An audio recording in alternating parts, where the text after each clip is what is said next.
the question number 8.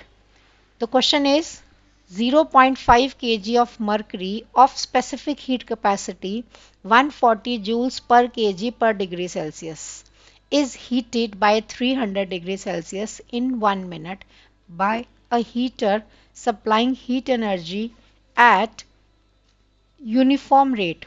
Find the rate of energy supplied by the heater in watts. यहाँ पर mention कर रहा है कि वॉट में ही आपको सप्लाई बतानी है आंसर। क्वेश्चन को समझने की कोशिश करो। सॉल्यूशन में हम पहले लिखेंगे गिवन मास ऑफ मर्करी। अब यूनिट चेक करो कि जो केजी में है तो या ग्राम्स में है वही आपका मास होगा। उसके बाद change in temperature. Normal situation में क्वेश्चंस में हायर टेम्परेचर लोअर टेम्परेचर रहता है। अभी यहाँ पर क्या है, the mercury is heated bye 300 degree Celsius. That means what ever was initial what ever was final the delta T is 300 degree Celsius. Question की स्टेटमेंट को बहुत ध्यान से समझेंगे। Next is specific heat capacity given है 140 joules per KG पर degree Celsius. Unit को unit से ही समझ जाएंगे कि ये स्पेसिफिक हीट कैपेसिटी है। वैसे तो काफ़ी क्लियर है स्टेटमेंट में। अभी देखो निकालना क्या है आपको निकालना है रेट ऑफ एनर्जी। यहाँ मैं साइड में पहले समझा रही हूँ, उसके बाद बात करेंगे। Rate of energy supplied. Rate of energy supplied means energy divide by time. Energy divide by time. Energy किस में आएगी, आपकी जूल्स में आएगी, टाइम आपका सेकंड्स में, और जूल्स पर सेकंड जो है वो वॉट बन जाएगा। उसने वॉट में पूछा है।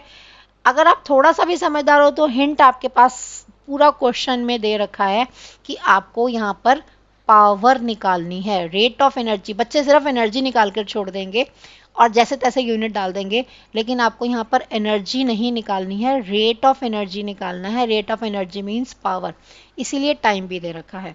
तो पहले हम क्यू हीट एनर्जी निकालेंगे और उसको टाइम से डिवाइड करके रेट ऑफ हीट एनर्जी निकालेंगे। ठीक है, तो यहाँ पर हम पहले निकालेंगे heat energy. Heat energy supplied by the heater to the mercury. That Q formula वही रहेगा, Q is equal to M C delta T. Mass कितना है 0.5, सी कितना है 140, और उसके बाद टेम्परेचर कितना है चेंज इन 300। ठीक है, डेसिमल हटा दो, 0 0 से 0 कैंसिल कर दो। कैलकुलेशन में देखो दो बातें हैं। अगर आपको 5 को 3 से मल्टीप्लाई करके 15 का टेबल आता है तो बहुत अच्छी बात है, नहीं पहले आप 5 को 14 से मल्टीप्लाई कर दो और उसके बाद 3 से मल्टीप्लाई कर दो। 300 पे मत जाओ, वो जीरोज एज इट इज़ लिख लो। तो मैं यहाँ पे 5 को 3 से मल्टीप्लाई कर रही हूँ, मेरे पास आ गया 15 एंड 14। ठीक है, जीरो जीरोज तो एज इट इज़ साथ में। 15 का टेबल 4 तक, 15 4 ज़ा 60, 0 आ गया, 6 कैरी, 15 1 ज़ा 15 प्लस 6 विल बी 21। इन दोनों को मल्टीप्लाई करके 210 आ गया, बाकी की दो जीरोज एज इट इज़ लगा दीजिए। यूनिट कौन सी आएगी, जूल। क्यों निकाल दिया। अभी हमारे पास निकालना क्या है, रेट। आप सीधा लिख दो rate of energy. Rate of energy is equal to Q divide by T. Q कितना है 2100 डिवाइड बाय टाइम। आपको देखो कितना दे रखा था क्वेश्चन में, दिस वाज 1 मिनट। कभी कभी स्टेटमेंट में वर्ड्स में ही लिखा होता है तो स्टूडेंट्स उसको कंफ्यूज कर जाते हैं कि कितना टाइम है। 1 मिनट कुछ नहीं, 1 मिनट मीन्स 60 सेकेंड्स। तो यहाँ पे 0 से 0 कैंसिल हुई और इसको 6 से डिवाइड कर देंगे तो कितना आएगा 6 18, 3 कैरी आ गया नीचे, रिमाइंडर आ गया 3 0 6 18 6 5 30 और ये 0। और यहाँ पे ये इसकी यूनिट क्या है जूल्स, इसकी क्या है सेकेंड्स। तो जूल्स पर सेकेंड जैसे मैंने पहले बताया it is what. So rate of energy supplied is 350 what. किस रेट से एनर्जी सप्लाई हो रही है 350 वॉट। स्टूडेंट्स ये इजी कैलकुलेशंस के लिए हम वैदिक मैथ्स की क्लासेस भी कंडक्ट करते हैं एवरी